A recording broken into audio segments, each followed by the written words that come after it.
가스펠 프로젝트 신약 5권 9가 육체의 일을 일삼던 우리가 성령의 열매를 맺다라는 제목으로 말씀 나누겠습니다. 누군가를 변화되게 할 때 누군가에게 어떤 일을 하도록 강권하거나 강요할 수 있습니다. 하지만 일의 의미와 성취감을 느끼게 하려면 그 일을 자신이 원해서 하게 해야 합니다. 이것이 행동 수정과 마음 변화 사이에서 볼 수 있는 차이의 핵심입니다. 즉, 행동의 변화보다 중요한 것은 그 마음의 동기의 변화를 가리킨다는 것입니다. 바울이 갈라디아 교인들에게 보낸 편지에서 바로 그러한 대조를 볼 수 있습니다. 특히 성령의 열매를 다루는 5장에서 그러합니다. 바울은 복음에 비추어 은혜와 사역과 개인적인 변화에 관해서 가르쳤습니다. 행함이 중요하기는 하지만 그 동기가 훨씬 중요하다는 사실을 가르칩니다. 오늘 본문 말씀이 주는 첫 번째 가르침은 육체의 욕심이 아닌 성령님을 따르라는 명령입니다. 1945년에 일본이 연합군에게 항복함으로써 제2차 세계대전이 종식되었습니다. 그런데 오노다 히로라는 군인은 수십 년 동안 제복을 입은 채 은둔자처럼 살았다고 합니다. 그는 부하들과 함께 필리핀 정글에 진을 치고 1974년까지 지역 주민들을 대상으로 전쟁을 계속했습니다. 부하들이 점점 줄어갔지만 그는 마침내 일본군 사령관이 찾아와서 싸움을 멈추고 복무를 종료할 것을 명령할 때까지 계속 전투 태세로 있었습니다. 오노다는 이미 끝난 전쟁을 치르느라 30년을 보낸 것입니다. 오노다가 한 일이 무엇일까요? 그는 죽지 말고 계속 싸우라는 마지막 명령에 복종하면서 살았습니다. 그는 현실을 직면하지 못했습니다. 오히려 옛 현실을 따라서 움직였습니다. 그래서 이미 결판난 전쟁을 계속했던 것입니다. 회개하지 않고 죄를 범하며 율법을 따라 자신이나 다른 사람을 대한다면 우리는 옛 현실을 따라 사는 사람인 셈입니다. 실제로는 이미 예전에 전복되었고 취소되었으며 십자가에 못 박혀버린 현실인데 말입니다. 바울은 골로새서 3장 1절부터 3절에서 이렇게 말합니다. 제가 읽겠습니다. 그러므로 너희가 그리스도와 함께 다시 살리심을 받았으면 위의 것을 찾으라. 거기는 그리스도께서 하나님 우편에 앉아 계시느니라. 위의 것을 생각하고 땅의 것을 생각하지 말라. 이는 너희가 죽었고 너희 생명이 그리스도와 함께 하나님 안에 감추어졌음이라. 아멘. 이와 똑같은 개념을 갈라디아서 5장 16절에서 18절에서 16절부터 18절에서 표현합니다. 오늘 본문입니다. 16절부터 18절을 다시 한번 읽도록 하겠습니다. 오늘 본문 5장 16절부터 18절입니다. 함께 읽겠습니다. 내가 또 말합니다. 여러분은 성령께서 인도하여 주시는 대로 살아가십시오. 그러면 육체의 욕망을 채우려 하지 않을 것입니다. 육체의 욕망은 성령을 거스르고 성령이 바라시는 것은 육체를 거스릅니다. 이 둘이 서로 적대 관계에 있으므로 여러분은 자기가 원하는 일을 할 수 없게 됩니다. 그런데 여러분이 성령의 인도하심을 따라 살아가면 율법 아래에 있는 것이 아닙니다. 아멘. 본문은 앞에서부터 자연스럽게 흘러와 마무리되는 내용입니다. 바울은 갈라디아 교회가 자기 의의 문제로 벼랑 끝에 서게 된 것을 염려하면서 이 편지를 썼습니다. 그들은 우리가 의롭게 되려면 복음의 행위가 더해져야 한다고, 특히 이 상황에서는 할례였는데 행위가 더해져야 한다고 주장하는 거짓 선생들의 먹잇감이 되었습니다. 사실 은혜에서 떨어진다는 것은 바로 이런 상황을 두고 하는 말입니다. 즉 엄청나게 음란한 죄를 지어야만 은혜에서 떨어지는 것이 아닙니다. 사람이 은혜에서 떨어지면 믿음으로 의롭게 된다고 생각하다가도 행위로 의롭게 된다는 생각으로 바뀔 수 있습니다. 그래서 바울이 우리가 성령으로 거듭났으면 성령으로 행하여야 한다라고 말하는 것입니다. 회개하지 않는 죄를 범할 때, 즉 육체의 욕심을 이룰 때 우리는 일본 군인처럼 옛 현실을 따라 사는 것입니다. 근본적으로 자신이 누구인지를 잃어버렸기 때문입니다. 이에 관한 하나 역사적인 예로는 바울이 베드로의 위선을 비판했던 사건을 상기할 수 있습니다. 바울은 베드로에게 그의 정체성을 상기시켰습니다. 그는 베드로에게 그리스도를 믿음으로써 하나님의 은혜로 받은 의를 상기시켰습니다. 바울은 베드로가 마치 거짓 현실에 사는 것처럼 복음의 진리를 따라 바로 행하지 아니했다고 말했습니다. 바울은 갈라디아서 3장 3절에서 너희가 이같이 어리석으냐? 성령으로 시작하였다가 이제는 육체로 마치겠느냐? 라고 묻습니다. 우리는 그럴 수 없습니다. 갈라디아서 5장에 따르면 우리는 성령으로 말미암아 거듭났으니 이제는 성령을 따라 행해야 합니다. 여기서 우리는 모든 것을 아우르는 온전한 은혜를 발견합니다. 마귀의 유혹과 육체의 욕심을 따르는 것은 우리의 참 자아를 부인하고 그리스도와 함께 십자가에 못 박힌 우리의 옛 자아를 다시 입는 것입니다. 바울은 우리가 만일 율법을 따라 의롭게 되는 옛 현실 아래 살기로 선택한다면 실패할 경우에 뒤따르는 형벌을 받아야 할 것이라고 경고합니다. 율법의 요구를 따라 구원을 받는다는 것은 율법의 결과에 종속된다는 것을 의미하기 때문입니다. 그렇다면 성령님을 따라 행한다는 것은 무슨 의미일까요? 여기에서 오늘 본문에 나오는 행하다로 번역된 헬라어 단어에는 단순히 몸을 움직이는 것만이 아니라 어떤 방향으로 걷거나 누군가의 뒤를 뒤따라간다는 뜻도 들어 있습니다. 따라서 성령님을 따라 행하는 것은 곧 그분을 따르거나 그분이 가리키는 방향으로 움직이는 것입니다. 즉 성령님을 따라 행할 때 우리는 그분이 가시는 길을 따라가게 됩니다. 더 정확하게 말하면 성령님이 지시하시는 대로 사는 것입니다. 어떤 그리스도인은 이 문제로 고심합니다. 성령님의 인도를 따르기 싫어서가 아니라 인도하심을 분별할 줄 모르기 때문입니다. 성령님을 따라 행하기 위해서는 잠잠한 가운데 그분의 음성에 귀를 기울일 시간이 필요합니다. 하나님은 우리가 그분을 알기 원하신다는 사실을 기억해야 합니다. 하나님은 우리가 순종하기를 원하시고 우리와 소통하기를 원하십니다. 시간을 들여 기도함으로써 하나님과 대화하며 그분께 귀 기울이는 것은 주님의 음성을 들을 수 있는 한 가지 방법입니다. 성령님을 따라 행하기 위해 우리 삶을 향한 주님의 뜻을 구해야 합니다. 주님께 귀 기울이는 것도 필요하지만 주님의 뜻을 아는 또 다른 방법도 있습니다.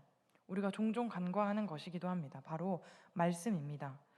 하나님의 말씀을 읽고 공부하고 묵상하는 데 시간을 들일수록 우리를 향한 주님의 뜻을 보다 더 잘 알게 됩니다. 마지막으로 성령님을 따라 행하려면 그분의 인도하심을 쫓아야 합니다. 다시 말해 성령님이 인도하시는 대로 행해야 합니다. 성령님을 따라 행할 때 우리 삶이 변화됩니다. 육체의 욕심과 성령님의 인도는 우리 삶을 각각 정반대 방향으로 이끌기 때문입니다. 성령님을 따라 행해야 합니다. 그러면 성령님이 우리 안에 거하심으로써 그리스도를 영화롭게 하는 열매를 맺게 하실 것입니다. 본문이 주는 두 번째 메시지는 육체의 일을 벗어 던지라는 명령입니다. 갈라디아서 5장 19절부터 21절까지의 내용입니다. 많은 사람들이 간음이나 술 취함과 같은 큰 죄로 여기는 이런 명백한 죄만 다루고는 합니다. 험담이나 폭식과 같은 죄를 강조하는 경우는 드뭅니다. 그와 동시에 그리스도인들이 교회 안에서 벌어지는 우리 안의 죄보다는 믿지 않는 사람들이 범하는 저 밖의 죄를 더 걱정하고는 합니다. 자기 죄보다도 다른 사람들의 죄를 진단하기는 확실히 쉽습니다. 다른 사람들에게서 발견하는 그 분명하고 두드러진 결함들을 강조하는 것이 우리 증언을 조금씩 깎아내리는 그 사소한 성격적인 문제를 다루는 것보다 쉬운 것도 사실입니다. 그러나 바울은 그러지 않았습니다. 그는 육체의 일 이 목록에서 큰 죄와 작은 죄, 문화적으로 용인되거나 용인되지 않는 죄를 이렇게 나눌 여지를 남겨두지 않았습니다. 모든 죄는 그리스도의 목적에 어긋나며 온통 성령님을 따라 행하는 것이 아니라 육체의 욕구를 탐닉할 뿐입니다. 바울은 다음과 같이 썼습니다. 그 부분이 19절부터 21절입니다. 함께 읽도록 하겠습니다. 육체의 행실은 환히 드러난 것들입니다. 곧 음행과 더러움과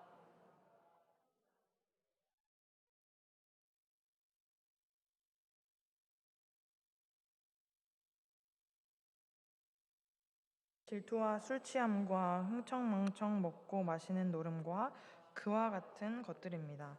내가 전에도 여러분에게 경고하였지만 이제 또 다시 경고합니다. 이런 짓을 하는 사람들은 하나님의 나라를 상속받지 못할 것입니다. 아멘. 얼마나 많은 사람이 여기에 해당하는지 그것에 주목해야 합니다. 비교적 짧은 목록인데도 원수 맺는 것과 음행이 함께 열거된 것을 볼 수 있습니다. 분쟁과 술 취함이 함께 나열되어 있습니다. 교회 밖에서나 일어날 법한 일이 교회 안에서도 자주 일어나는 것을 봅니다. 죄란 방탕함이나 주술처럼 분명히 명백한 것도 있지만 투기나 분열할처럼 기만적이면서도 교묘할 수도 있다는 사실을 우리가 기억해야 합니다. 이 고발장에서 자유로울 사람은 아무도 없습니다. 각 사람의 성적표가 여기에서 더럽혀집니다. 게다가 바울의 목록이 전부인 것도 아닙니다. 우리는 각 사람과 적어도 얼마간 깊이 연관된 죄들의 그 다양성을 목격할 뿐만 아니라 모든 죄가 똑같이 심각하게 드러나는 것을 보게 됩니다. 시기는 음행 못지않게 심각하고 분냄은 우상숭배 못지않게 심각합니다. 당 짓는 것은 주술과도 똑같습니다. 바울은 어떤 죄는 다른 죄보다 더 심각하거나 덜 심각하다는 생각을 깨뜨리는 데에 집중했습니다.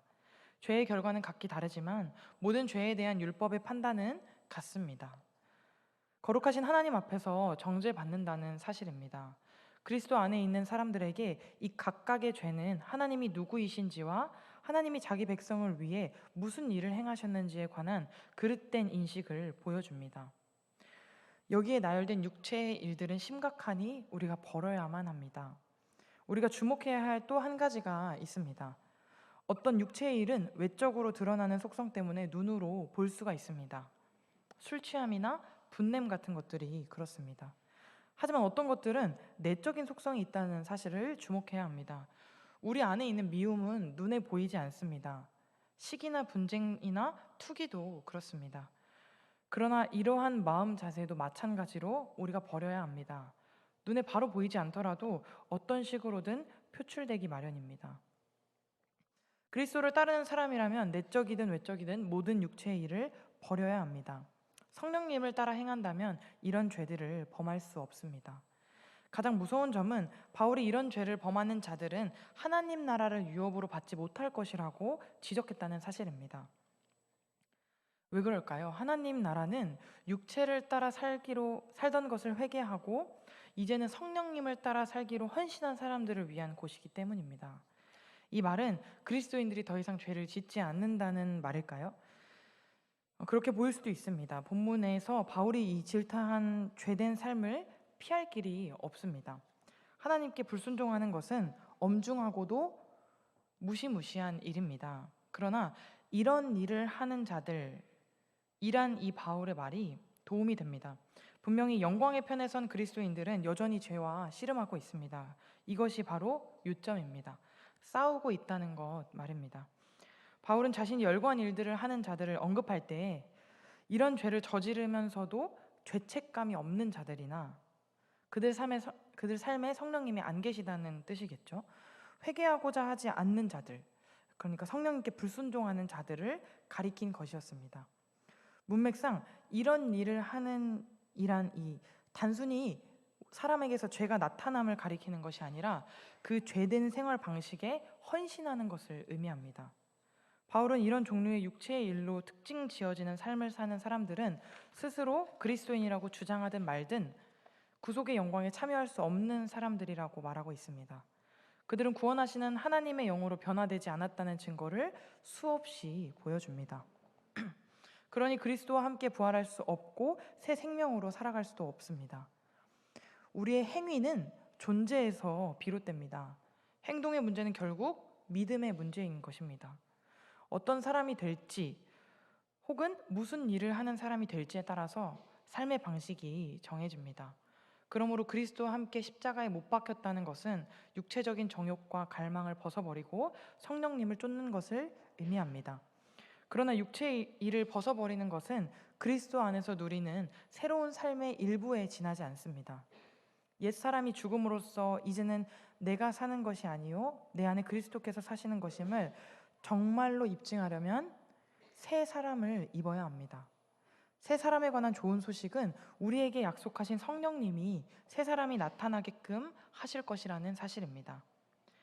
오늘 본문의 핵심이자 하나님께서 우리에게 주시는 세 번째 메시지는 성령의 열매를 맺으라고 하시며 그러한 삶을 살도록 하신다는 겁니다. 행위는 존재에서 비롯됩니다. 우리는 매 순간 자신이 생각하는 대로 행동합니다. 자기 자신을 제대로 아는지 모르는지 상관없이 행동합니다. 성경에도 기록된 이 개념에서 벗어날 길은 없습니다. 성경적으로 말하면 우리가 그리스도 안에서 새로운 정체성을 받아들일 때 그리스도의 능력이 우리로 하여금 그 정체성을 따라 살 수 있도록 해준다는 뜻입니다. 순종의 능력과 거룩함의 원천은 우리의 노력이 아닌 예수 그리스도께서 이루신 일을 우리 삶에 적용하시는 성령님의 역사에 있습니다. 자기의 기쁘신 뜻을 위해 우리에게 소원을 두고 행하게 하시는 분이 하나님이십니다. 우리의 선한 일은 하나님이 예비하신 것입니다. 우리를 회심하게 한 복음이 또한 우리로 성화에 이르게 합니다. 우리 믿음의 주요 온전하게 하시는 이는 예수님이십니다. 우리 안에서 착한 일을 시작하시고 이루실 분도 오직 하나님 한 분뿐입니다. 물론 우리가 애쓰지 않는다는 말은 아닙니다. 우리는 은혜가 수고의 반대말이 아니라 벌의 반대말이라는 점을 상기해야 합니다. 즉 하나님을 기쁘시게 하려고 마음에서부터 순종할 때 쓰는 에너지가 하나님의 영으로부터 나온다는 것입니다. 바울은 의의 원천을 갈라디아서 5장 22절부터 26절에서 다음과 같이 설명합니다. 오늘 본문 마지막 부분인 22절부터 26절을 함께 읽겠습니다. 그러나 성령의 열매는 사랑과 기쁨과